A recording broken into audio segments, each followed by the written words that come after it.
मित्रों को प्रेम भरी राधे राधे। और आज हम चर्चा करने जा रहे हैं कि मुनि किसे कहते हैं, दिगंबर मुनि किसे कहते हैं। तो इस चर्चा को करने से पहले मैं विवेकानंद जी के कुछ वचन कहना चाहूँगा, क्योंकि कुछ वचन ऐसे होते हैं जो गौरी शंकर बन जाते हैं, आखिरी ऊंचाई बन जाते हैं वचनों की। ऐसे ही वचन विवेकानंद ने कभी बोले थे। वो वचन मेरा बस चले तो मैं आसमान पर लिख दूं, स्वर्ण अक्षरों में लिख दूं वे वचन। विवेकानंद ने कहा था कि तुम किसी बात को इसलिए मत मान लेना, इसलिए मत मान लेना कि किसी शास्त्र में लिखी है, और इसलिए भी मत मान लेना कि किसी महापुरुष ने कही है। पहले उस बात को सुनना, चिंतन करना, मनन करना और उसको अपने अनुभव की कसौटी पर कसना, और तब भी वो खरी निकले, कसौटी पर सत्य हो, तब उसे मानना। और ये वचन बहुत प्यारे हैं, बहुत ही प्यारे वचन हैं।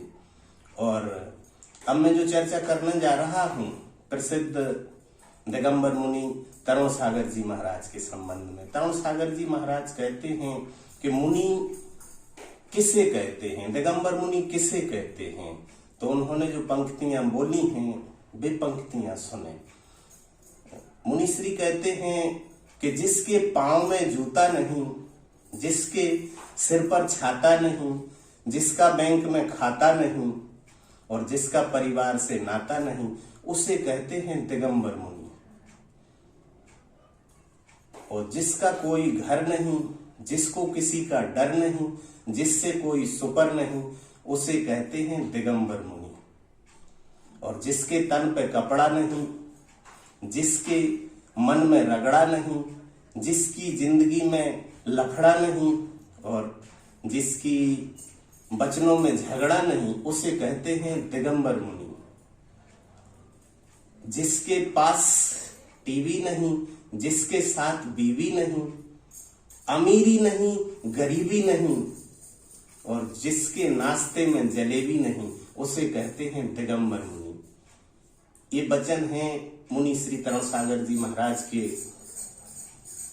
तो इस हिसाब से जो शर्तें मुनि ने लगाई हैं, उन शर्तों पर तो फिर वाल्मीकि भी मुनि नहीं है, विश्वामित्र भी मुनि नहीं है, अगस्त मुनि भी नहीं है।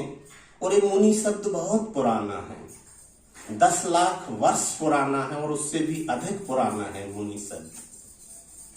ऋषि शब्द बना है ऋत से और मुनि शब्द बना है मौन से। जो मौन को उपलब्ध हो गया, जिसके हृदय का कमल खिल गया, जिसे समाधि की सुगंध मिल गई, जिसका सहसार खिल गया, जो आनंद का स्वाद चख लिया जिसने, जिसके अनाहत की वीणा बज गई, उसे कहते हैं मुनि।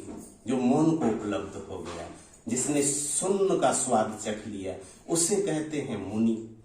और इन वचनों के हिसाब से कि नाश्ते में जलेबी नहीं, बीबी नहीं और टीवी नहीं, इस हिसाब से तो कोई दुर्जन, लोभी और असज्जन भी मुनि हो जाएगा। ये शर्तें पूरी कर सकता है, कोई जिद्दी इंसान हो तो पूरी कर सकता है ये शर्तें। लेकिन मैं तो मीरा को तीर्थंकर कहता हूं, और फिर कृष्ण तीर्थंकर हैं, और कबीर भी मुनि नहीं होंगे क्योंकि कपड़े तो पहनते हैं।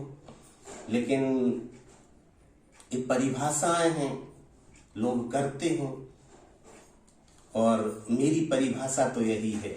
और मैं कहना चाहूंगा कि ये मुनि शब्द बहुत पुराना है, पुराणों में है, रामायण में है, महाभारत में भी मुनि शब्द आया है, वेदों में मुनि शब्द आया है और जैन शास्त्रों में भी मुनि शब्द आया है। अब जैसे श्री कृष्ण भगवान से अर्जुन पूछते हैं कि मुनि किसे कहते हैं, तो भगवान श्री कृष्ण कहते हैं, अब भगवान श्री कृष्ण की परिभाषा देखो मुनि की।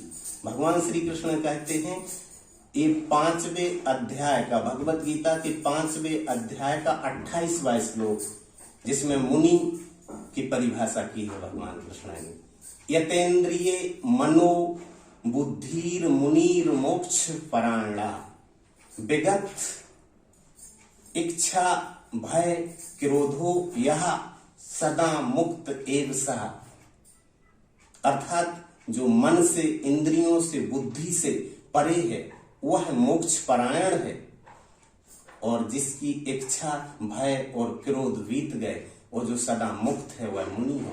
ये भगवान श्री कृष्ण की परिभाषा है मुनि की, और भगवान महावीर भी मुनि की परिभाषा करते हैं।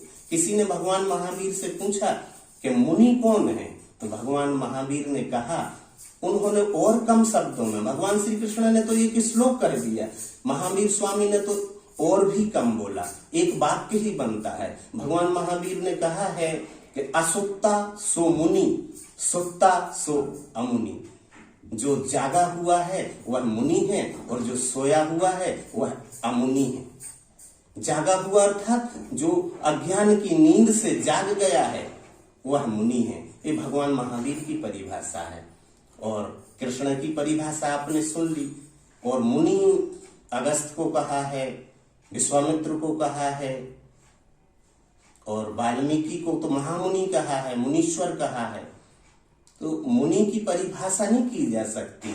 मुनि कोई पद नहीं है, मुनि चैतन्य की अवस्था है, उसे समझे। और मैंने जैसा कि कहा कि किसी बात को इसलिए नहीं मान लेना है, विवेकानंद की बात का उदाहरण दिया कि किसी बात को इसलिए नहीं मान लेना है कि वो किसी शास्त्र में लिखी है या किसी महापुरुष ने कही है, पहले अनुभव करना। बस आज के लिए इतना ही। जय जिनेंद्र।